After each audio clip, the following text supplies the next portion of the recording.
Какво знаете за Мартина Стоесел, която играе Виолета в сериала Виолета на Дисни? Тя е от Аржентина, приятелите я наричат Тини и през 2013 печели престижната награда Мартин Фиеро. Но какво ли ще ни каже за себе си? Приличате ли си с Виолета? Виолета е чувствителна. И аз като нея съм доста чувствителна. И обичам да се срещам с приятелите си. И Виолета също обича да е с приятелите си. Тя обича изкуството, обича да пее и танцува, точно като мен.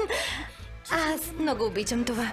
Харесва ми да бъда с близките си и с баща си. И Виолета е като мен. За нея това е важен момент. Кога започна да пееш? Ами, започнах да пея още като дете, в много ранна възраст. И непрестанно бях пред огледалото. Стоях пред него и пеех и танцувах.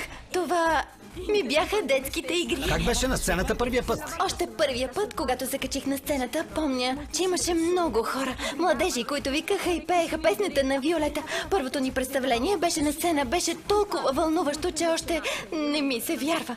Бях много, много щастлива. Hoy somos tantos y somos más, hoy más que nunca puedo volar.